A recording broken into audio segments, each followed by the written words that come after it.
और दोनों एकादशी का एक ही बात कहती है कि आप अपनी इंद्रियों को वश में करिए, 5 कर्मेंद्री को, 5 ज्ञानेंद्री को और 1 मन को। और बहुत सुंदर बात की, अगर इन 10 इंद्रियों को वश में नहीं कर सकते, 5 कर्मेंद्री को भी वश में नहीं कर सकते, 5 ज्ञानेंद्री को भी वश में नहीं कर सकते, तो एक इंद्री बता दी, वो है मन। इस मन को थोड़ा सा साध लीजिए, भगवान के चरणों में ले जाकर छोड़ दीजिए, भगवान उस इंद्री को साधेगा, तो बाकी की जो इंद्रियां हैं वो अपने आप संवर जाएगी, अपने आप। एक इंद्री अपने मन की,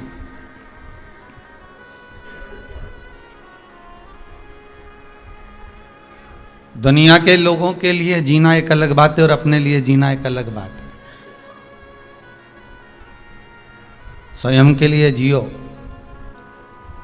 पर भक्ति के साथ जियो, स्मरण के साथ। आप सबसे पहले दुनिया के लोगों को यही बात अड़ जाती है कि लोग क्या कहेंगे अगर मैंने मंदिर जाऊंगा, तिलक लगाऊंगा, चंदन लगाऊंगा, रुद्राक्ष की माला पहनूंगा, लोग क्या कहेंगे।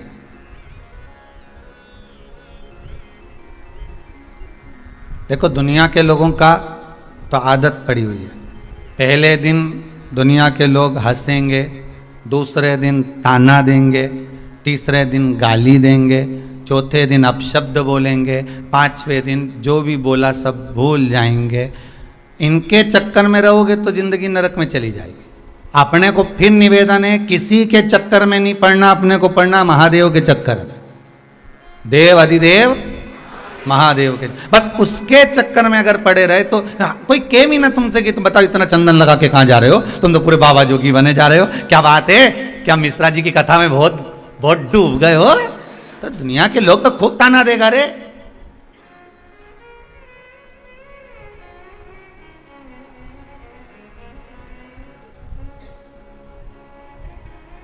कई लोग कहेंगे इन पे भी रंग चढ़ गया महादेव का, तो कह देना हम तो बहुत दिन से ढूंढ रहे थे कि कोई रंगरेज मिल जाए। कथम बताया था ना, रंगरेज हमारे गांधी रोड पे था पहले सीहोर में, और कपड़ा ले जाओ नहीं तो रंग के दे देता था, और ऐसा रंगता था वह कपड़ा के कि वह कपड़ा पे ऐसा कलर चढ़ाता था कि बाल्टी में दूसरा कपड़ा गला ही नहीं सकते थे, क्योंकि उसका कलर दूसरे पे चढ़ जाता था।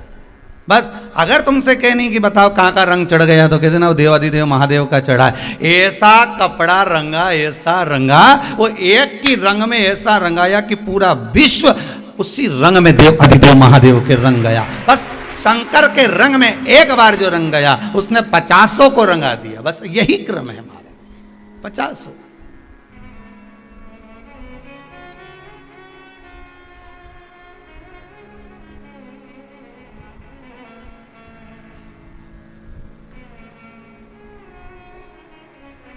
अरे क्यों जाते हो शंकर जी के मंदिर में, कोई तुमसे पूछ ले तो क्या जवाब दोगे, बोलो रे, जल्दी से बोलो। जितने आस्था के सामने बैठे हो, कथा सुन रहे हो, फेसबुक यूट्यूब पर श्रवण कर रहे हो, जितने भी कथा का रसपान कर रहे हैं, दिल से बोलो। अगर कोई तुमसे पूछ ले मंदिर काहे के लिए जाते हो, तो क्या जवाब दोगे। अरे महाराज, भगवान की पूजन करने जाते हैं, दिया लगाने जाते हैं, आरती करने जाते हैं, भगवान को दोक लगाने जाते हैं, भगवान को प्रणाम करने जाते हैं, भगवान को नमन करने जाते हैं। अच्छा, पर शिव पुराण तो कहती है कि मंदिर क्यों जाया जाता है, किस लिए जाते हैं, तो कहा मंदिर केवल भगवान को तुम नमन करने नहीं जा रहे हो, भगवान को प्रणाम करने नहीं जा रहे। प्रणाम तो तुम घर के मंदिर में भी कर लेते हो, बोलो तो सही है कि गलत है, घर के मंदिर में भी नमन कर लेते हो, फिर मंदिर क्यों जा रहे हो।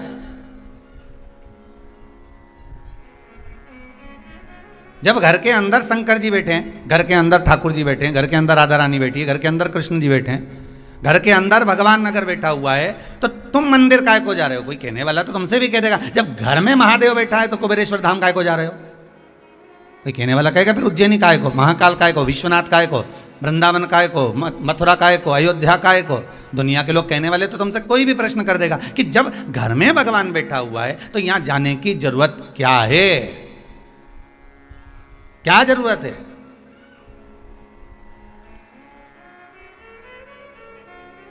तो उनको समझाने के लिए एक बात पहले भी कही, आज फिर कहते हैं कि गाड़ी की हवा निकल जाए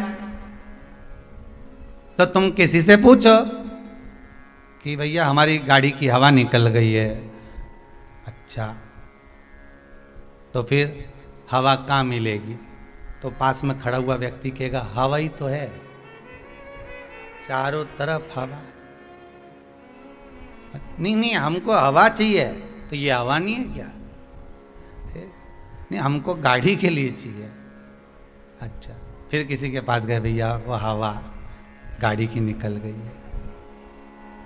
उसने कहा गाड़ी की निकली, लोगों की निकल जाती है। अच्छे की हवा निकल जाए और हवा निकल गई तो आदमी किसी काम का नहीं बचा। अब यहाँ तो तुम गाड़ी की बात कर।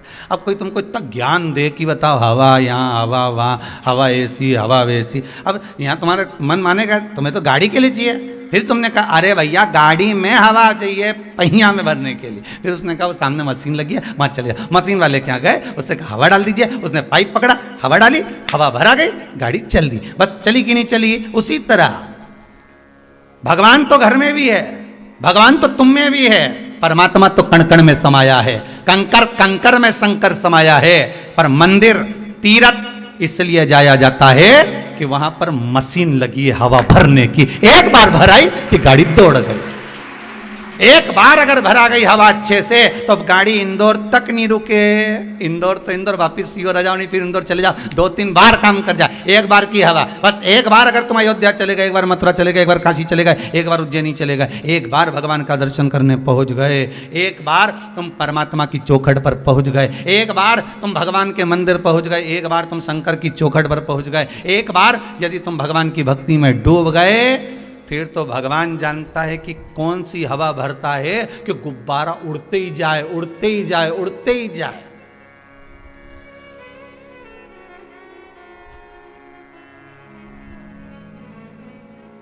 पतंग उड़े आकाश माने डोर थारा हाथ मां, ओ शंभो मारी पतंग ऊंची राखना, भोले बाबा मारी पतंग ऊंची राख।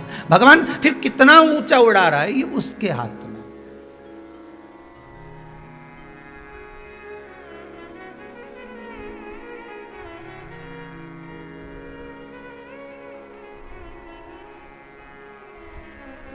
आज इंदौर से कोई एक बालक आया हुआ था, गया शायद, दिख नहीं रहा, तो वो कह रहा था, हमने पूछा कैसे आना हुआ? बस आना था, इधर से भोपाल जा रहा था तो यहाँ आया। अच्छा, नहीं किसी ने तो भेजा होगा, ऐसे तो तू आ ही नहीं सके, ये तो पक्का। हाँ, हमारी माता जी कह रही थी अगर तू भोपाल जा रहा है तो सीहोर पड़ेगा, उसके पहले 9 किलोमीटर पहले कुबेरेश्वर धाम पड़ेगा, भले अभी शंकर जी नहीं बैठे पर चलेगा। तो हमने कहा तुम्हारी माता जी ने भेजा? हाँ। किस काम के लिए जा रहे थे? डॉक्टर को दिखाने जा रहे हैं भोपाल। अच्छा, उनसे समय लिया हुआ। तो फिर यहाँ काहे को आ गए? बस हमने कहा एक बार यहाँ से मिलते हुए चले जाए। तो फिर डॉक्टर का समय कितनी बजे का है? तो क्यों उन्होंने समय दिया था 11:30 बजे का। हमने कहा 11 तो यहीं बज रही, आधा घंटा में कहीं भोपाल पहुँचेगा रे दादा, तो पक्का बेरू है। और यहाँ आधा घंटा में कोई भोपाल पहुँचे तो, और भोपाल भी जाए तो डॉक्टर के दरवाजे तक तो पहुँचेगा, कैसे चले जाएगा? अरे गुरुजी क्या बताएं, माता जी ने तो कहा था और हम सोचे थे कि आती समय जाएंगे कुबेरेश्वर धाम। फिर बात ये हो गई कि डॉक्टर साहब के यहाँ से फ़ोन आया कि डॉक्टर साहब के यहाँ कोई मेहमान आए, और मेहमान आए तो वो 1.5 घंटे 2 घंटे बाद मिलेंगे। तो हमने सोचा पहले कुबेरेश्वर धाम ही हो जाए। हमने कहा अब तेरी माता जी ने नहीं भेजा, अब तुझे माता जी ने नहीं भेजा है, अब भेजा किसने? मैग्नेट है, चुंबक खींच लेती है।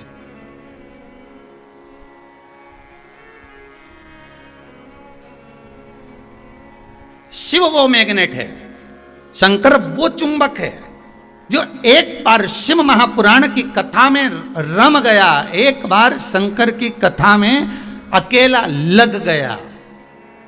अकेला।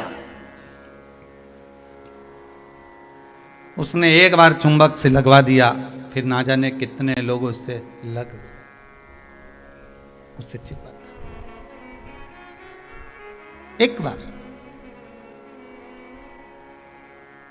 दुनिया क्या कहे हमें उससे मतलब नहीं होना चाहिए। बस इतना याद रखो कि मेरा देव अधिदेव महादेव कैसे रहे। दुनिया के लोग कहेंगे चंदन लगा लिया, दुनिया के लोग कहेंगे बताओ त्रिपुंड लगा लिया, दुनिया के लोग कहेंगे कहाँ अंधविश्वास में पड़े हो, कोई कथा भागवत सत्संग स्मरण से कुछ होता है क्या? क्यों नहीं होता?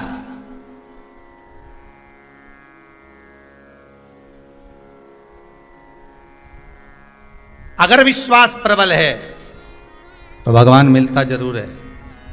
ध्रुव जी महाराज ने ऐसा घोर तप करा, ऐसा तप किया, सबने उनको डोला दिया। अरे ध्रुव 4 वर्ष का बालक है, कहाँ तप कर रहा है, कोई नहीं आने वाला, भगवान तो किसी हालत में नहीं आए। तप कर करके तप करते रहे, इंद्रलोक हिल गया। इंद्रलोक जैसे हिला, इंद्र देवता ने सारे देवताओं को परीक्षा लेने भेजा, सब हार गए, ध्रुव जी महाराज बैठे रहे। विश्वास लेकर बैठे। और विश्वास क्या करा था ध्रुव जी महाराज ने? केवल एक विश्वास करा था अपनी माता के वचन पर। मां ने क्या कहा था? किसके लिए रो रहा है? पिता की गोद में बैठने के लिए। मां, मुझे छोटी मां ने गोदी से नीचे उतार दिया, और मां कहती है पिता की गोद में बैठने के लिए रो रहा है ध्रुव? धिक्कार है तेरे जीवन को जो पिता की गोद में बैठने के लिए रो रहा है। अगर रोना है तो परमात्मा की गोद में बैठने के लिए रो, जिसकी गोद से कभी कोई नीचे नहीं उतरता। पिता की गोद में थोड़ी देर बैठोगे नीचे उतरना पड़ेगा, माता की गोद में थोड़ी देर बैठोगे नीचे उतरना पड़ेगा। बैठे बैठे माँ भी अपनी गोद में कितनी देर बच्चे को रखेगी? एक दिन नीचे उतार देगी। पिता भी एक दिन गोदी से उतार देगा। अगर बैठना है तो परमात्मा की गोद में बैठ। तो ध्रुव जी महाराज ने पूछ लिया था, माँ वो परमात्मा कहाँ मिलेगा? तो कहा ये पूछ के कहाँ नहीं मिलेगा, सर्वस्व हर जगह, कंकर में, डाली में, पशु में, पक्षी में, जलचर में, थलचर में, वायुचर में, सब जगह परमात्मा है। तो मैं कहाँ जाऊं भगवान को ढूंढने? तो माता ने कह दिया तेरी मर्जी पड़े, जा जा, तो जंगल में चले जाऊं, तेरी मर्जी हो, जा। अब आप में से कितनी माताएं इस आस्था चैनल पर जो कथा सुन रहे हैं, इसमें से कितनी माताएं जो 4 वर्ष के बच्चे को वन भेज देगी? आप में से कितने लोग होंगे जो 4 साल के बच्चे को अपने घर से निकाल दोगे? और ध्रुव जी की माता ने कहा और ध्रुव जी महाराज चल दिए। वन में जाकर जो पहुँचे तो उन्होंने सोचा गुरु मंत्र ले लूँ। अब मंत्र किससे लूँ? तो देव ऋषि नारद मिल गए। ये नारद जी एक ऐसे हैं जो मंत्र देने में कहीं ना कहीं भूल नहीं करते, दे देते। ध्रुव जी महाराज ने तुरंत कहा नारद जी बोले कहाँ घूम रहा है? बड़े बड़े पशु पक्षी तुझे खा जाएंगे। कितना डर दिखाया, कितना भय दिखाया, कितना डराया गया। माना क्या?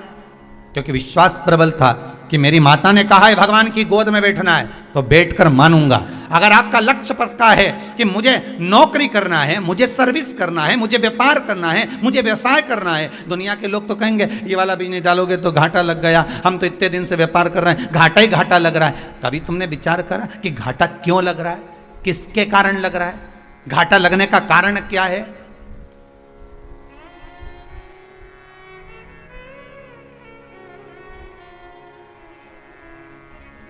क्यों कर्जे में डूबते जा रहे हो? क्यों घाटे में जा रहे हो? घाटा लगने का कारण क्या है? कर्जा होने का कारण क्या होता है मालूम है आपको? कर्जा होने का कारण यह है अपनी शान सत्ता को, अपनी शोहरत को दुनिया तक ले जाकर दिखाना, अधिक खर्च करना, जोड़ना कम, कमाना कम, और खर्च अधिक कर्जे का कारण। कई लोग कहते हैं गुरुजी हमने तो हमारी बेटी की शादी करना थी इसलिए कर्जा हो गया। बेटी ने कहा था कर्जा करो? जो लड़के वाले धन मांगे क्यों दो बेटी ऐसे घर में कि कर्जा करना पड़े? बेटी के भाग्य में अगर सुख लिखा है तो सुख मिलेगा, उसके किस्मत में दुख लिखा है तो दुख मिलेगा। अच्छा, खूब पेट्रोल पंप देखा, गाड़ी देखी, बंगला देखा, भाग्य में भी तो गाड़ी बंगला होना चाहिए, भाग्य में भी तो पेट्रोल पंप होना चाहिए, भाग्य में भी तो जमीन जायदाद होना चाहिए। वो कहां से लेकर आओगे? कर्जा हो गया तो हो जाने दो, तो भी कथा कह रही है। व्यापार में घाटा जा रहा है तो भी कथा कह रही है। घबराना नहीं है अपने को, बिल्कुल नहीं घबराना अपने। ऐसा कोई मनुष्य संसार में दिखा दो जिसको दुख नहीं हो, जिसको दुख नहीं हो।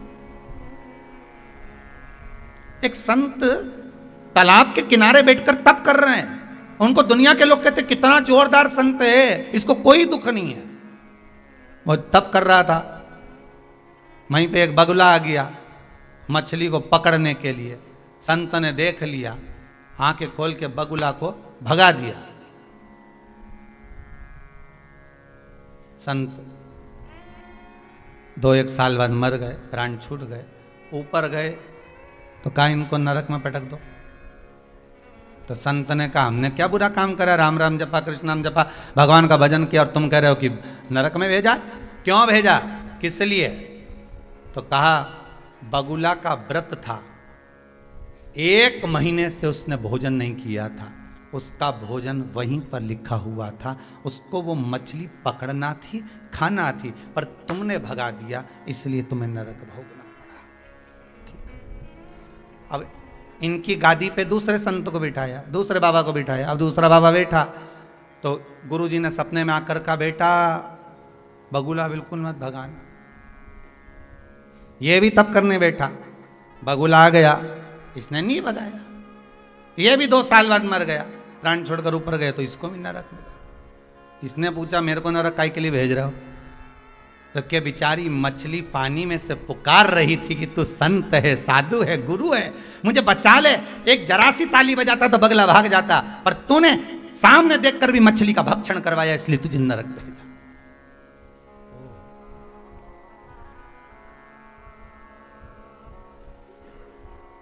इसकी गादी पे तीसरे संत को बिठाया। ये भी तप करने गया। एक रात्रि पहले इनके गुरुजी ने भी कह दिया चक्कर में मत पड़ना, बगुला के चक्कर में हम दोनों नरक में बेटा, चिंता मत करना, ना भगाना ना खाने देना। जैसे ही बगुला आए तो आंख बंद करके राम राम गा, बस कुछ मत कर। यही शिव पुराण की कथा कहती है। उसने ना तो बगुला आया भी, ना भगाया, ना खाने दिया, वे तो बैठा भजन करता रहा, स्मरण करता रहा। वो आया चले गया, अपना काम करेगा। जो ललाट पर लिखा, बगुले को जैसा लिखा होगा वो परमात्मा ने लिख दिया। पर तुम्हारे भाग्य में तो लिखा है ना कि तू विश्वास कर कर भगवान का भजन तो कर, स्मरण तो कर। एक बार उससे नयन तो मिला, एक बार मेरे शंकर के सामने जाकर बोल तो सही कि हे महाकाल, आज मैं दुखी हूं, तू परमात्मा से एक निवेदन तो कर। बस तुम लोग तो बगुला भगाने में लगे हो। कर्जा हो गया, कर्जा हो गया, अब कर्जा हो गया, फिर व्यापार नहीं चल रहा, व्यापार नहीं चल रहा। अब सारी दुनिया में डोंडी पीटी आओगे तो कोई व्यापार चलेगा क्या? बोलो तो सही। कितना भी जोरदार जोरदार वो, फिर वो कल वाली कथा आ गई, कितनी भी कील ठोक लो, चाहे वो धागा मागा ठोक लो, कुछ होएगा? ये माथा शंकर के आगे ठोक लो। कल कहा था बहुत, फिर देखो चुके कि नहीं चुके। ये तो ठोके नहीं।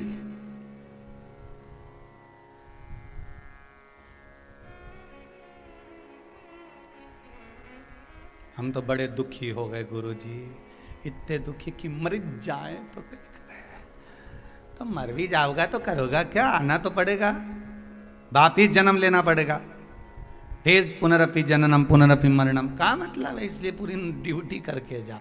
उसने दुख दिया है ना, उसने दिन ऐसे दिए हैं ना, काय की चिंता करना? समय आएगा। विश्वनाथ पर भरोसा रखना, श्री शिवाय नमस्तुभ्यम का जाप करना। ज़्यादा दुख हो इस हृदय में तो जो रुद्राक्ष तुम्हारे पास में रखा हो, कैसा भी हो, कैसा भी हो। अब कई लोग कहते हैं महाराज जी ये रुद्राक्ष प्लास्टिक का है क्या, ये असली है क्या, ये नकली है क्या? आधे से ज्यादा लोग तो संशय में पड़े हैं।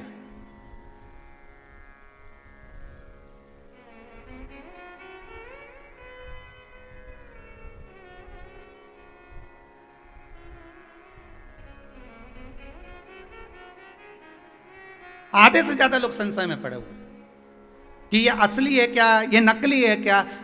अरे नकली भी है ना, विश्वास तो असली है। अरे बोलो तो सही, विश्वास तो असली है। जहर का प्याला राणा जी ने ला कर दिया, मीराबाई कहती है वाह रे प्रभु, आज सवेरे सवेरे खीर मिल गई, गजब करा रे मेरे सावरिया। अब राणा जी तो मुस्कुरा के बोल रहे इतना हला हल विष दिया है मीरा को, और मीरा कह रही आज भगवान के भोग लगाने के लिए खीर आ गई है। कौन सा त्योहार है आज जो खीर आई है? तो मीराबाई के याद आया त्योहार में तो कुछ भी नहीं है, पर बना ली होगी खीर, इसलिए प्रसाद में आ गई। मीराबाई ने वही विश्वास था, भगवान के सामने रख दिया, कटोरा लेके बैठ गई और सांवरिया जी से क्या खाओ। तो रुक्मणी जी पूछ रही प्रभु आज तो आपने मीरा जी क्या जाने में बहुत देरी कर दी। भगवान बोले जाने में देरी नहीं करूं तो क्या करूं, ये तो पूतना की बेन बने जा रही। एक आई थी पूतना, तुरंत आई, विष पिलाना चालू कर दी, और ये आई तो खीर का कटोरा ले आई, बताओ अब क्या करूं। तो रुक्मणी जी बोली कि पूतना को भी तो आपने मातृत्व लोक दिया था, तो मीराबाई के लिए क्या कुछ नहीं कर सकते? भगवान कहने लगे बस अब चिंता मत कर। मीराबाई ने जो कटोरा भगवान के मुख से लगाया, भगवान छूते ही उसको अमृत कर दिए, ले अब पी ले तू। और मीरा ने पिया, विश्वास था जहर अमृत बन गया, कर्जा हो गया अमृत हो जाएगा। दुकान नहीं चल रही, व्यापार नहीं चल रहा, अरे करो तो सही। जो रुद्राक्ष है उसको 5 दिन 7 दिन घृत में गाय के घी में डाल के रख दो, उसको गौ माता के घी में डाल के तो रखो उस रुद्राक्ष को।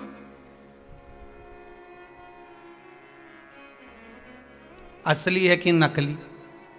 अब हम कह दें कि हमें तो यही पता नहीं है कि तुम असली हो कि नकली। अब संसार है दादा, ये तो ये बात तो कह नहीं सकते। हीरा को परखइयो राम कोई नहीं दे। तुम्हारे हाथ में जो हीरे की अंगूठी है किसी व्यक्ति को ले जाकर दिखा देना, एक सुनार को दिखाओगे, हाँ है अच्छी तो है परंतु ये इतनी कीमत की, हाँ तुम कितना बता रहे हो, तो क्या हमारी कीमत मत पूछो, तुम तो ये बताओ कितना का पुखराज है। अब पुखराज ऐसा लग रहा है कि देखा दाखी करके बोले 5-1 हज़ार रुपये का तो होगा। अच्छा, फिर दूसरे जोहरी के लिए जाना, पुखराज कितने का, तो क्या 15,000 का। और जोरदार के पास जाना तो क्या ये 20,000 तक का है। कहीं का तो कह देगा नकली दिखे रे, कहीं असली पुखराज है।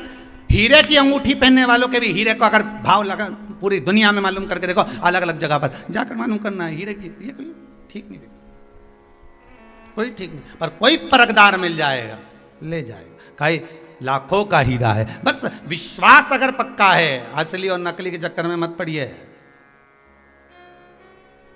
वो कौन सी थी रे, गीता और सीता, इनके चक्कर में मत पड़िए। ये असली की ये नकली, राम जी ये असली ये नकली है। यहाँ तो आदमी समझ में नहीं आए कि असली है कि नकली है। रुद्राक्ष देख रहे हैं, एक मुखी चाहिए। अब जो लेने आया उसका भी मुंडा देख लो, तू कितने मुखी है। पहले ये भी तो देखा जाए, पहनने वाले को भी तो देखो ये कितना मुखी है। अपनी बात पे टिके ही नहीं, थोड़ी देर में कह दे ऐसा, थोड़ी देर में कह दे वैसा, थोड़ी देर में कह दे ऐसा, थोड़ी देर में कह दे वैसा। दिन रात झूठ कपट छल बेईमानी का दिन रात करे और कह के एक मुखी रुद्राक्ष दे दो। भगवान सोचे एक वृक्ष में एक मुखी रुद्राक्ष केवल साल में एक बार आता है, तो भगवान भी कहता है एक मुखी मिलना कठिन है। संसार सागर में एक मुखी बोलने वाला भी मिलना कठिन है, बस कहेगा तो मीठा बोलने वाला मिल जाएगा। अरे सब तुम्हारी तारीफ करने वाले मिलेंगे, सारी दुनिया के लोग खूब तारीफ करेंगे। कमला बाई ऐसी जोरदार, कहीं के ना भेरू सिंह इतना बढ़िया, वो तो कहीं का एक मुखी हो ही नहीं तो मुंडा पे के चले जाओ। ऐसा भेरू सिंह घना देखिया, एक मुखी हो तो क्या। रुद्राक्ष एक मुखी ढूंढ रहे हो तो तुम भी तो सोचो कि रुद्राक्ष का असर कब होगा। अब क्या के हमने तो एक मुखी रुद्राक्ष लिया गुरुजी, कितना का मिले ही नहीं। फिर 40,000 खर्च करे, हम गए थे नेपाल पशुपतिनाथ का दर्शन करने, काठमांडू से लेके आया। हमने कहा दिखा दे जरा, उन्हें जो रुद्राक्ष दिखाया, हमने कहा जोरदार है। तो क्या ये हम पहनता तो 3 साल हो गए पर असर नहीं आई रहा। तो हमने कहा रुद्राक्ष तो एक मुखी है पर तू ना जाने कितने मुखी। रुद्राक्ष असर जब करे जब एक मुखी रुद्राक्ष पहने, तो एक मुखी आदमी होना चाहिए, असर भी तो करना चाहिए। अब वो हमसे पूछे कि गुरुजी आप बताओ एक मुखी कैसे होते हैं। हमने कहा बाद में कभी कथा होगी तब सुनाएंगे, अभी तो तू जा, राधे राधे गा, भगवत भजन करो।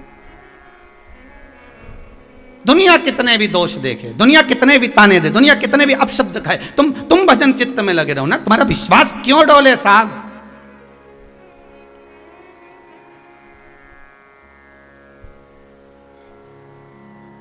तुम्हारा भरोसा क्यों डोलना चाहिए? तुम्हारा विश्वास क्यों डोलना चाहिए?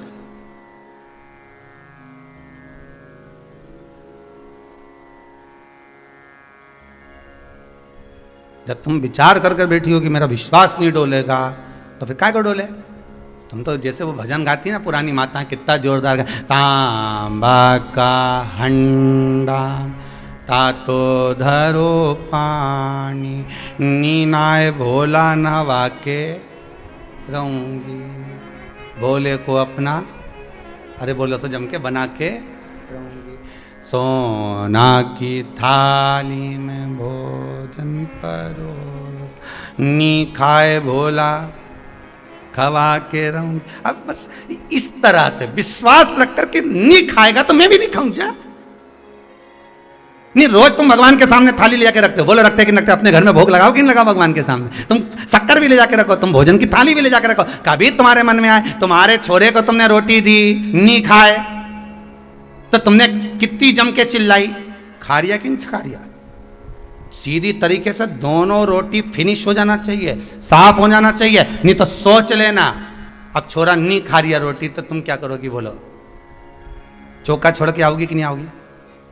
देवरानी से कहा ले जरा रोटी उतार, तुम अब भी आई जरा इसके, और खा जल्दी खा। नहीं खाना तो तुम बैठी पालकी लगा के रोटी तोड़ी, सब्जी में मिलाई, इके पकड़ा, इसका मुंडा में खिलाया। बोलो खिलाया कि नहीं खिलाया? कभी तुमने भगवान के साथ ऐसा करा कि नहीं खाए तो आज खिला के मानूंगी? अरे बोलो तो जरा। और जब छोरा को तुम इतने प्रेम से नहीं खाए खिलाऊंगी, ले खाए कि नहीं खाए? और दोष दिया, खा, खाए कि नहीं खाए? बोल, मुंडा खोल, खाए कि नहीं खाए? इन रोटी थोड़ी। अब छोरा आंसुड़ा बहाते जाए, खिलाते जाए। माँ क्यों खिला रही है? क्योंकि ये दुबला हो जाएगा, बीमार पड़ जाएगा, 4 दिन नहीं खाएगा, बीमार हो जाएगा, तो माँ उसको खिला रही है, प्रेम बस खिला रही है। तुम कभी प्रेम से भगवान से झगड़ा करके बता, सुने कि नहीं सुने? पर तुमने तो केवल थाली रख दी, भगवान के आगे ऐसे घंटी ला दी, थोड़ा सा पानी था ऐसा फेर दिया, भगवान के भोग लगा के थाली ले गई, अंदर खुद जाके निपटा गई, लाए जा। और आस क्या कर रही है कि भगवान तो हमारी सुन ही नहीं रिया। भगवान के जैसा प्रेम से छोरा को खिलाए, ऐसी तो कभी हमें नहीं खिलाई। भगवान भी सोचा ऐसी प्रेम से एक दिन तो कह दे थी।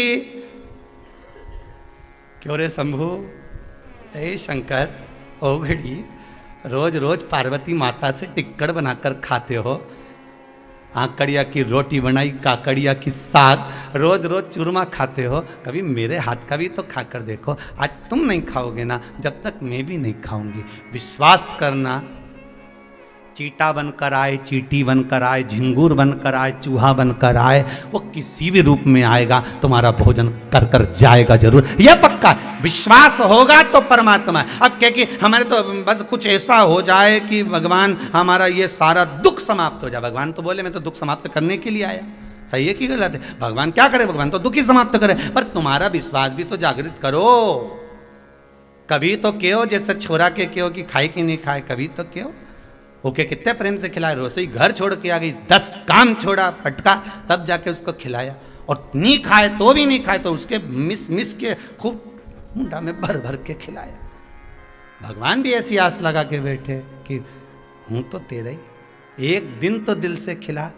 तेरे यहाँ शादी होती है, सारे मेहमानों के लिए हाथ जोड़ जोड़ कर पूरी रात के 8 बजे से लेके 11-12 बजे तक, जब तक मेहमान आए हाथ जोड़ के खड़ा रहे, लो साहब खाओ, लो साहब खाओ, आओ साहब खाओ, आओ साहब खाओ। कभी मेरे सामने आकर बस एक बार थाली रख के यूं कह देता कि प्रभु बहुत दिन हो गए रे, आ और मेरे यहाँ पा, तो मैं दौड़ कर आ जाता। दुर्योधन के मेवा त्यागे, साग विदुर घर खाई, सबसे ऊंची प्रेम सगाई। वो 56 भोग छोड़कर दुर्योधन के घर का वहां पहुंच गया, तो तुम्हारे यहां नहीं आएगा?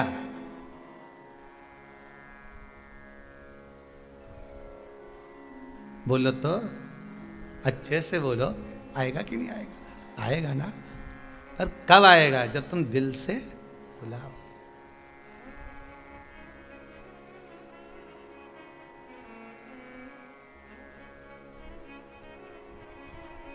दिल से जब बुलाओगे। और जिस दिन तुमने दिल से बुला लिया, जिस दिन तुमने भाव से बुला लिया, जिस दिन तुमने चित्तवृत्ति से बुला लिया, उस दिन परमात्मा क्यों ना आए।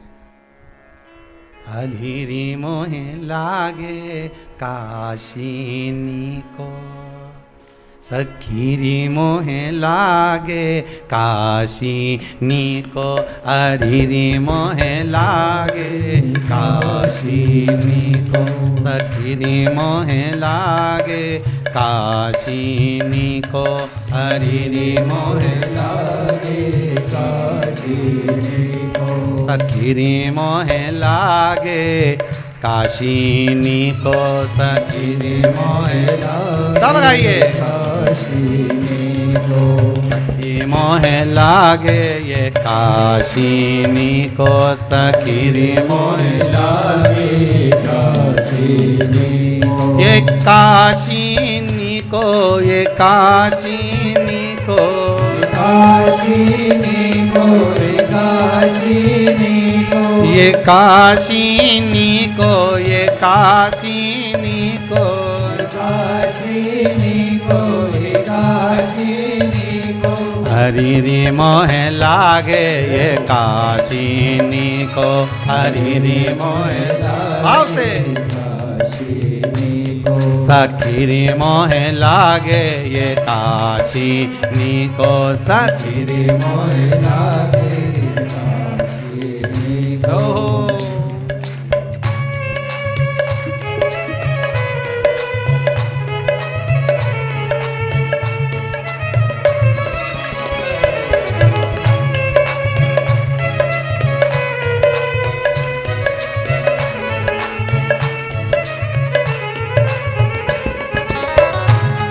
जितने लोग आस्था पे कथा सुन भाव से,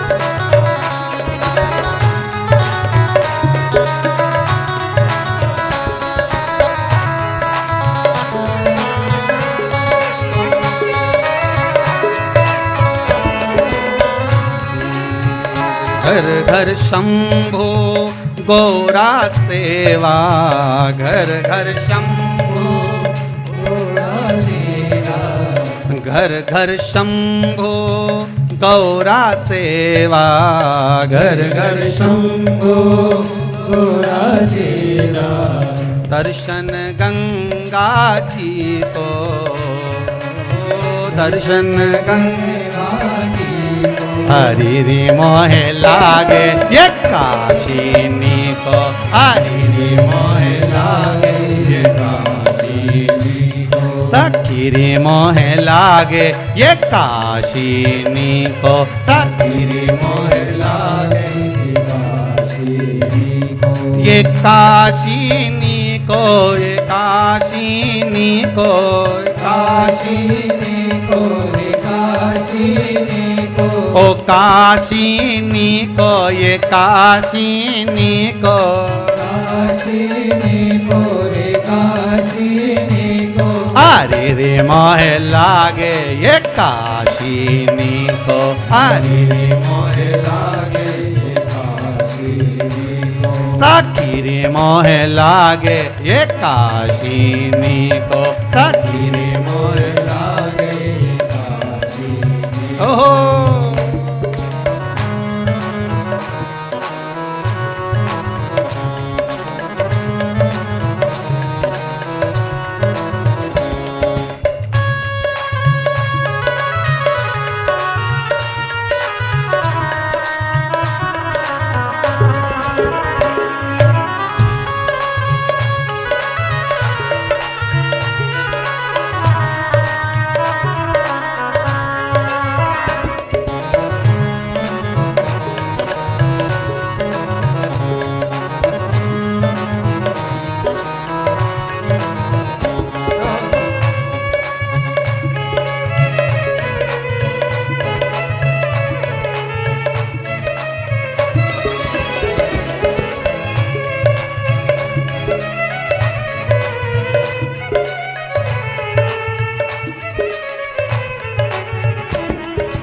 निर्मल नीर बहत गंगा को, निर्मल नीर बहत गंगा को, निर्मल नीर बहत गंगा को, निर्मल नीर बहत गंगा को, दर्शन भैरव जी को, दर्शन भैरव जी ओ दर्शन भैरव जी को, दर्शन भैरव जी हरि मोह लागे यो काशिनी को, हरि मोह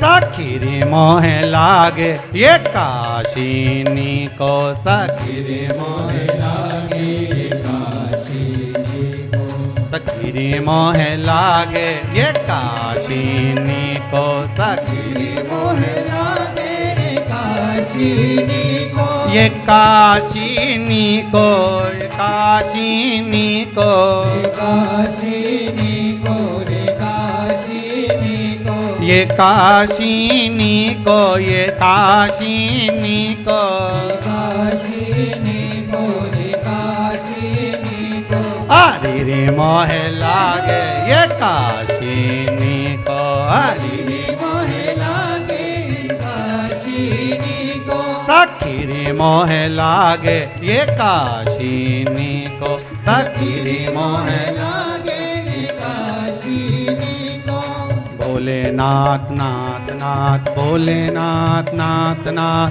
भोलेनाथ नाथ नाथ, भोलेनाथ नाथ नाथ, भोलेनाथ, भोलेनाथ नाथ नाथ, भोलेनाथ नाथ, सखी रे मोह लागे ये काशिनी को, सखी रे मोह लागे ये काशिनी को, हरि रे मोह लागे ये काशिनी को, सखी रे मोह लागे ये काशिनी को, सखी रे मोह लागे रे काशिनी को, हरि रे मोह लागे ये काशिनी को, हरि रे मोह लागे रे काशिनी को। शंकर से कहो तो दिल से, स्नेह से, मन से अगर आपने प्रार्थना करी है, विश्वास रख कर कुछ बोले हो तो शिव सामने होगा। अब दिल से पुकारोगे तो क्यों ना भगवान आएगा भाई।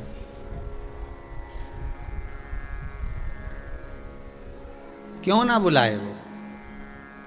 विश्वास रखो, मानो तो मैं गंगा मां हूं, ना मानो तो बहता पानी।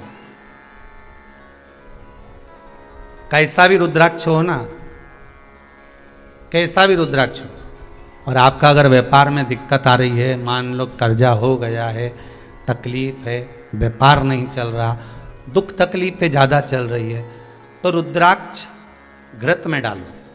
गाय का घी होना चाहिए, नहीं तो तुम गौ माता की जगह भैंस माता का लिया, तुम्हारा कहीं है।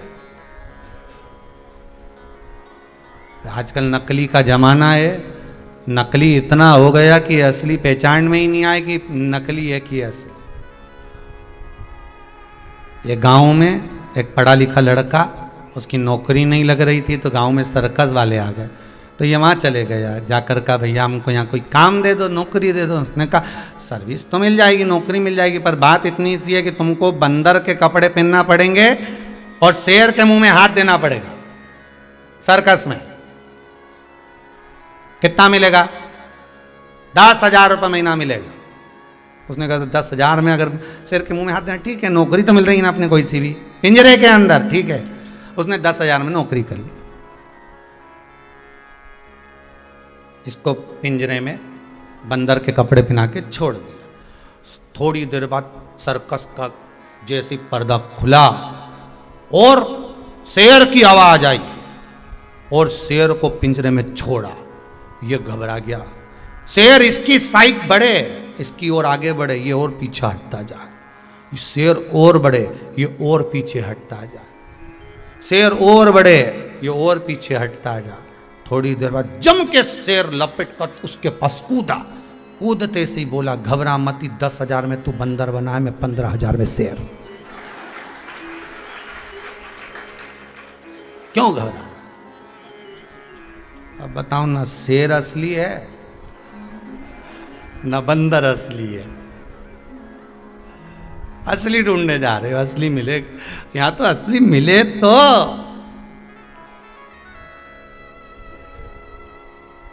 मिलना बहुत कठिन है। असली घी नहीं मिल रही है लोगों को तो असली गुरु ढूंढने चले। हम तो असली गुरु जी ढूंढने निकले हो। रामकृष्ण परमहंस जी से पूछा था स्वामी विवेकानंद जी ने, असली गुरु कितने? तो उन्होंने राई ली, सरसों, बालू रेत पे डाल दी गंगा जी के घाट पर के, सब बीन के ला जितनी मैंने फेंकी। अब उस गुरुदेव के कहने पे बीन के लाए तो इतनी सी सरसों हाथ में गई, बस इतनी सरसों में से इतनी जो मिली है ना, बस असली इतने ही मिलेंगे, बाकी के तो सब डुप्लीकेट।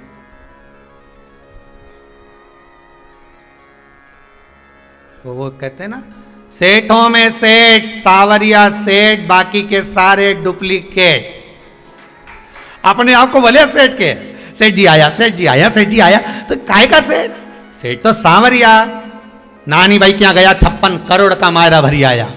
द्रौपदी क्या गया, एक उंगली उठाई, 9,999 साड़ी दिया आया। भोजन कम पड़ा, आधा चावल का दाना झूठा खा गया, 10,000 ब्राह्मणों का पेट भर दिया। सेठ तो जबरदस्ती लोगों को चने के झाल पे चढ़ाते हो, सेठ जी आ गए, सेठ जी आ गए, हमारे गांव का सेठ जी, हमारे नगर का सेठ जी। तो ये जितना बोले नहीं, समझ लेना तुमसे 500 का नोट लेने वाला है या तुमसे कोई काम करवाने वाला है। सेठ जी बोले, इनसे तो कुछ काम कराने।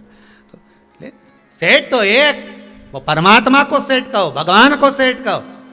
हम तो केवल उसके चरणों की धूल है, उस परमात्मा के चरणों की हम केवल धूल हैं। और भगवान से प्रार्थना करना कि आपके चरणों की धूल बना कर रखना, क्योंकि भगवान के चरणों की धूल कोई सस्ती नहीं होती, कीमती होती है। कीमत वाला भगवान ही बना सकता है, आप कोई दूसरा नहीं। उसके चरणों की धूल है। भगवान से कहो, हम बस तुम्हारे चरणों में लगा कर रखो, कुछ नहीं चाहिए। उस घृत को जो आपने रुद्राक्ष के अंदर रखा है, उस घृत से प्रयास करिएगा कि वो घृत कुछ मात्रा में थोड़ा सा भगवान शंकर को समर्पित होता रहे। क्या मिलता है शिव जी को घृत चढ़ाने से, घी चढ़ाने से? गाय का घी शंकर को चढ़ाने से। ये नकली घी नहीं रहे हो, फिर समझ जाना। डुप्लीकेट मत चढ़ाना, भले इतना सा चढ़ाओ पर असली चढ़ाओ। शिव महापुराण की कथा बड़ी विचित्र कथा, बहुत प्रेम से कहती है, 10 साड़ियों का दान। कई लोगों की आदत होती है भागवत जी पे साड़ी चढ़ाओ, रुक्मणी ब्याह में साड़ी चढ़ाओ, भागवत जी पे साड़ी चढ़ाओ। हम मना नहीं करेंगे कि साड़ी मत चढ़ाओ, आप भागवत जी पे खूब साड़ी चढ़ाओ, पर निवेदन है 10 साड़ी चढ़ाने से अच्छा है एक चढ़ाओ, पर अच्छी चढ़ाओ। जो भागवत महारानी पर जब आप चढ़ाओ तो जो व्यास वक्ता हो, जो कथा वाचने वाला हो, वो एक साड़ी भी अगर घर लेकर जाए तो उसके घर की माता, उसकी धर्म पत्नी, उसकी बहन, उसका कुटुंब जब उसको पहने तो तुम्हें उसका सुख प्राप्त हो। ये नहीं कि वो सोन पपड़ी के डब्बे जैसी यहाँ की वहाँ, वहाँ की वहाँ, वहाँ की वहाँ चलती है। और ऐसी साड़ी चढ़ा दो ने, यहाँ चढ़ी और उन्हें उसके दे दी, उन्हें उसको दे दी, उन्हें उसको दे दी, सब दूर चढ़ती चढ़ती वापिस उसी के पास पहुँच गई जिन्हें चढ़ाई थी। तो वो तो बाद में उसने नीचे लिख दिया था, जब दी थी ना तो उस पर नाम लिख दिया था, बी भेरू लिखा, और उसने उस पर नाम लिख दिया, और उससे पहचान में आ गई कि ये तो मैंने ही दी थी और मेरे ही पास आ गई। तो मैंने तो पंडित जी के दी थी, पंडित जी ने की के दी। अब वो गई पंडित जी के, पंडित तुमने किसको दिया? पंडित जी बोले हमारी पत्नी को दी थी। पत्नी ने किसको दे दी? तो उसकी बहन के दी थी। बहन ने किसको दे दी? उसकी ननन को। ननन ने किसको दे दी? तुम्हारी पड़ोसन को। पड़ोसन का क्या था कि उसका चौक का कार्यक्रम था। फिर उसके यहाँ से कहाँ गई? तो क्यों वहाँ गई, वहाँ से घूमती घूमती घूमती घूमती वहीं आ गई। वही वाली बात नहीं हो गई? किसी ने कहा साहब पानी पीना है, हमको बहुत तेज प्यास लगी है, तो पी लो। कहाँ है पानी? पानी कहाँ है? मटका में। मटका कहाँ है? रसोई घर में। रसोई घर कहाँ है? घर में। घर कहाँ है? सीहोर में। सीहोर कहाँ है? मध्य प्रदेश में। मध्य प्रदेश कहाँ है? भारत में। भारत कहाँ है? सृष्टि पर। ऐसी हो। पृथ्वी कहाँ है? पानी में। पानी कहाँ है? मटके में। अब घूमा इतना और घूम के वहीं आ गया मटके में। अब इतना पूछने की क्या जरूरत थी? उसने कहा पानी पीना, चले जाता मटका में से पी के जाता। बस पूरा पूछेगा कहाँ है, जा घूम के वहीं पहुंच गया। अपन भी ऐसे ही है, जन्म हुआ उस दिन से घूम रहे हैं। कभी बचपन, कभी जवानी, कभी अधेड़ी, कभी बुढ़ापा, कभी वृंदावन जाना तो पागल बाबा के मंदिर जरूर जाना। नीचे दर्शन करोगे तो वहाँ लिखा है इससे जोरदार मंदिर ऊपर है, यहाँ से जाइए ऊपर। ऊपर जाओगे तो लिखा है राइट में मुड़िए, सामने मंदिर का दर्शन करिए। जैसे ही मंदिर का दर्शन करोगे यहाँ से राइट में मुड़िए, राइट में मुड़ोगे इससे जोरदार मंदिर ऊपर है। ऊपर गए, फिर यहाँ दर्शन किया, फिर लिखा यहाँ से जोरदार मंदिर ऊपर है। फिर वहाँ चढ़े, फिर वहाँ से ऊपर सुंदर है। 8-9 मंजिल ऊपर चढ़ा दिया पागल बाबा के मंदिर में, और ऊपर लिखा हुआ था नीचे उतर जा। नीचे उतर, यहां वहां डोल रहा है, चढ़ते जा रही है, चढ़ते जा रही है। वो पागल बाबा नहीं था, उनके बराबर कोई समझदार नहीं होगा जिसने दिखा दिया कि उन्नति की सीढ़ी पर कितने भी चढ़ जाओ, अंत में भगवान के चरण नीचे हैं, उसको भूल मत जाना। वो पकड़ कर रखो, चढ़ाने वाला चढ़ाते रहेगा। उस चरण को अगर पकड़ लिया तो उन्नति की सीढ़ी पर तो तुम चढ़ते रहोगे। अब चढ़ते गए, चढ़ते गए, चढ़ते गए, आखिरी में लिखा नीचे उतर, चरणों में जा। जब आखिरी में चरणारविंद मिल जाएंगे तो जीवन सार्थक है।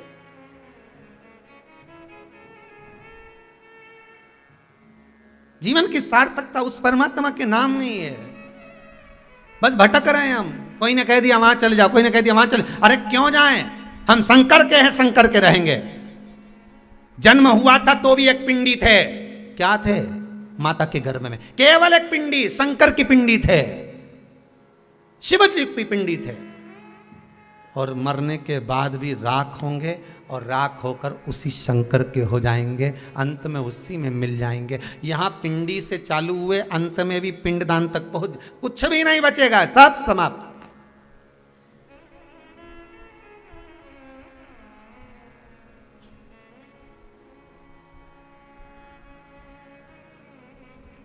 कहां दौड़े, कहां जाए?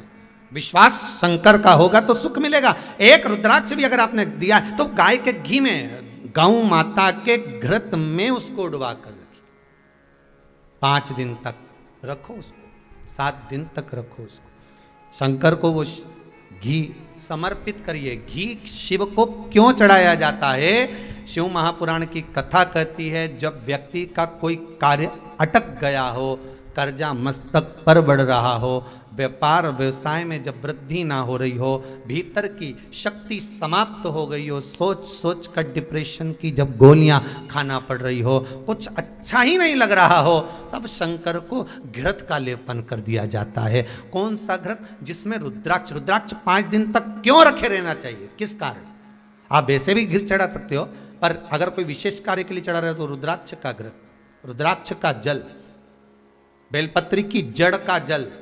ध्यान दीजिए, बहुत बहुत चीजें हैं शिव महापुराण में।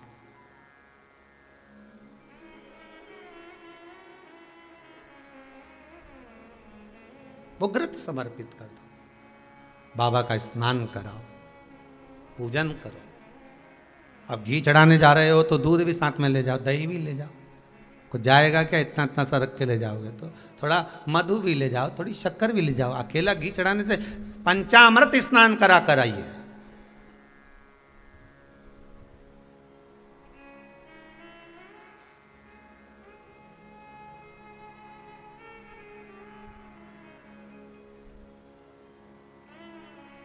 पंचामृत स्नान।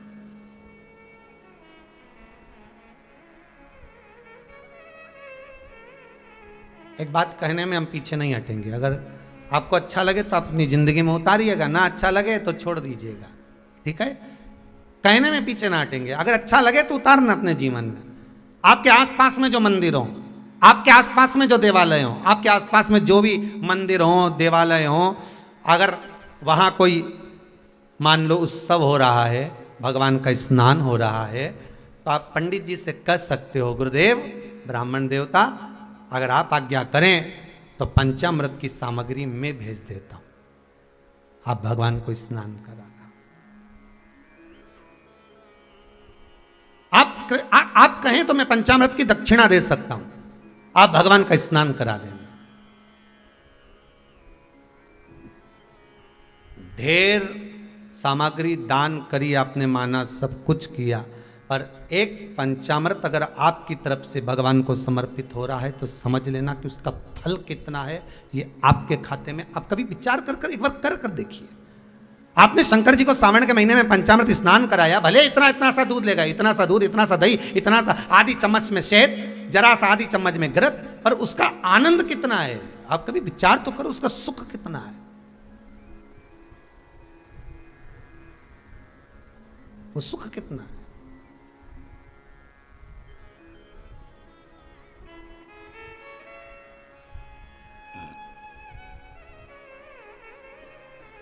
हो गया, शिव को समर्पित करो। सबसे ज्यादा घी 12 ज्योतिर्लिंग में से कौन से ज्योतिर्लिंग पर समर्पित होता है? श्री केदारनाथ जी। कहां समर्पित होता है? केदारनाथ। घृत समर्पित।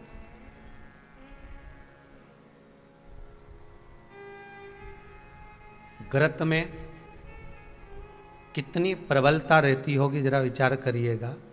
मेरे शंकर का घर बद्रीनाथ, आपको पहले कथा कही है, कभी आपने सुनी भी होगी। मेरे शिव का अगर कोई घर है तो वो बद्रीनाथ जी है। वो तो भगवान नारायण भ्रमण के लिए आए थे तो लक्ष्मी जी को वो अच्छा लगा था, तो लक्ष्मी जी ने उसको पाने का प्रयास करा था। तो भगवान विष्णु बाल्यावस्था धारण कर कर अलकनंदा के तट पर रोने लगे थे, तो भगवान माता पार्वती ने उनको गोदी में उठा लिया था। पूरा बद्रीश भगवान विष्णु को दे दिया गया था, मेरे नारायण को मिल गया था। मेरे नारायण को प्राप्त हो गया था। जब श्री बद्रीनाथ भगवान विश्राम करते हैं, पट जब बंद होते हैं, तो मेरे नारायण के हृदय से बाहर जो लक्ष्मी जी का मंदिर है वहां से लक्ष्मी जी को लाकर हृदय से लगाया जाता है, और भगवान को एक कम्मल पूरा घी में उसको लपेट कर, पूरे घृत में उसको लगाकर, गौ माता के घृत में उसको लगाकर नारायण को भगवान शिव का स्मरण कर कर लपेटा जाता है। भगवान नारायण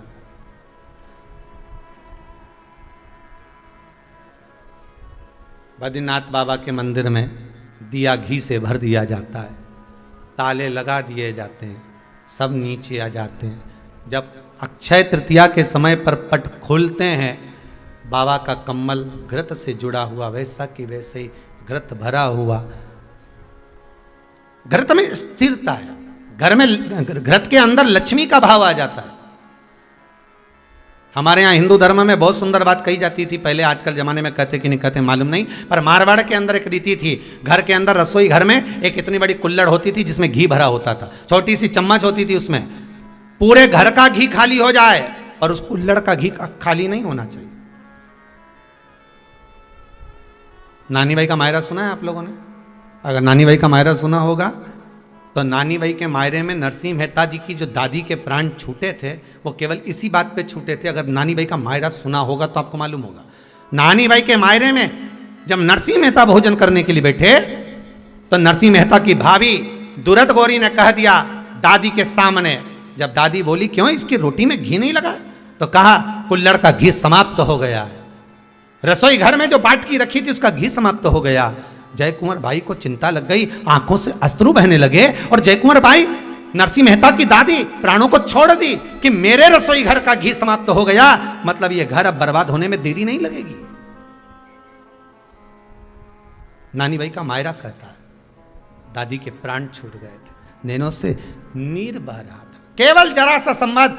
शास्त्र कहता है घर के रसोई घर में जिस बाटकी से आप रोटी पर घी लगाते उसकी बाटकी में भले आधा चम्मच घी पड़ा पर पड़े रहना चाहिए। क्यों? वो लक्ष्मी को घटने नहीं देता। जिस दिन बाटकी मंज जाए, साफ हो जाए, उस दिन उसी दिन उसको धोकर पोंछ कर वापस भर देना चाहिए। अगर बाटकी गंदी हो गई तो आप धो पोछो, मना नहीं है, पर उसको धोने पोंछने से पहले एक कटोरी में घी भर दो, चम्मच रख दो। पर रसोई घर में बाटकी में घी होना चाहिए और उसमें आप डालते रहो और लगाते रहो, रोटी में चलेगा। पर बाटकी का घी समाप्त नहीं होना चाहिए, कुल्हड़ का घी समाप्त नहीं होना चाहिए। वो बरकत है, वो भंडार है, वो संपदा है हमारी।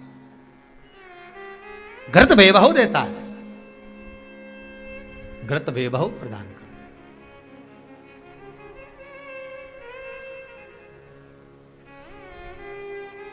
घृत वैभवता देता है। कितना सुंदर कहा है।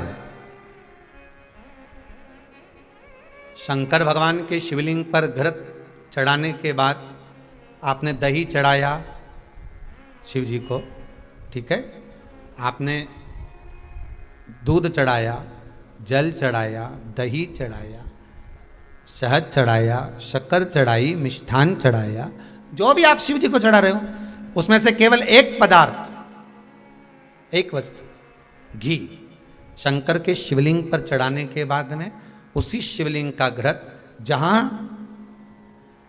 शिवलिंग रखा हुआ है, शिवलिंग जहां रखा रहता है उस कटी पर उस घृत से हस्त फेर देना चाहिए अपनी मनोकामना कर कर। जो अभिषेक आपने किया है वो अभिषेक का फल भगवान भोलेनाथ कुछ ही दिन में प्रदान कर देते हैं। मात्र उंगली फेर देने पर, घृत पात्र की उंगली, घृत का जो आप अभिषेक कर रहे हो, जल चढ़ा रहे हो, दूध चढ़ा रहे हो, आप पंचामृत सामग्री समर्पित कर रहे हो, आप दुनिया की सारी वस्तु भगवान को दे रहे हो, तो घी चढ़ाते समय जब घी चढ़ जाए, शंकर के शिवलिंग पर घी चढ़ गया, उसकी एक उंगली लेकर शिव मंदिर में जहां शंकर जी पिंडी पर बैठे हैं उस जलाधारी पर जो शिवलिंग रखा हुआ है उसके चारों तरफ उस घृत को लगा देना चाहिए अपनी कामना कर कर। महाराज शिव उसको स्वीकार करता है। क्यों? शंकर और पार्वती के मिलन स्थल माता पार्वती की गोद में भगवान शंकर का जो शिवलिंग स्वरूप विराजमान है, हस्त कमल के अंतर्गत जो भगवान विराजमान है, उसका फल चोगना मिल जाए।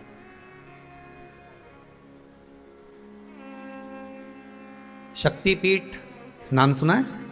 अरे बोलो तो, जितने लोग कथा सुन रहे, शक्तिपीठ नाम सुना है? शक्तिपीठ का मतलब क्या होता है? जहां पर माता सती के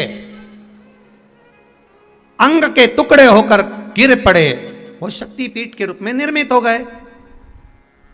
तो जितनी भी शक्तिपीठ होती है उन शक्तिपीठ में आप लड्डू चढ़ाएं, पेड़ा चढ़ाएं, वस्त्र चढ़ाएं, आभूषण चढ़ाएं, सोना चढ़ाएं, चांदी चढ़ाएं, मुद्रा चढ़ाएं, आपकी मर्जी पड़े करोड़ों रुपए चढ़ाएं, मना नहीं है।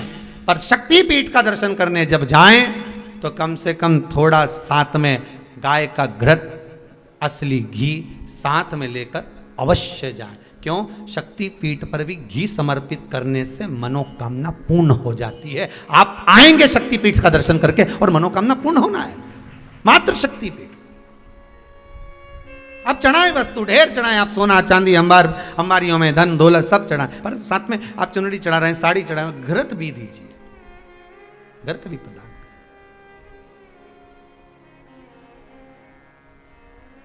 घृत का दान मूल है।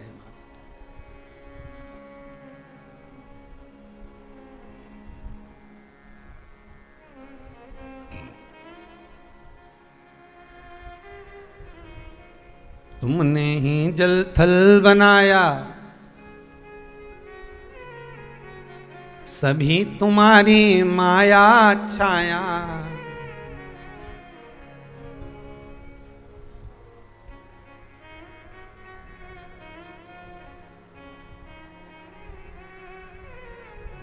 भगवान शिव खड़ी दयालु।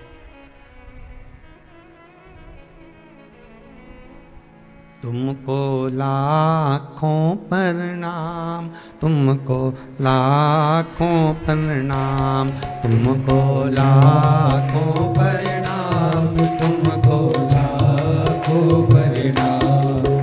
शिव शंकर भोले भाले, शिव शंकर भोले भाले, माँ गौरा के घर वाले, माँ गौरा के घर वाले, तुमको लाखों प्रणाम, तुमको लाखों प्रणाम, तुमको लाखों प्रणाम, तुमको लाखों प्रणाम। शिव शंकर भोले भाले, शिव शंकर भोले भाले, माँ गौरा के घर वाले, माँ गौरा के घर वाले, तुमको लाखों प्रणाम, तुमको लाखों प्रणाम, तुमको लाखों प्रणाम, तुमको लाखों प्रणाम, तुमको लाखों प्रणाम, तुमको लाखों प्रणाम।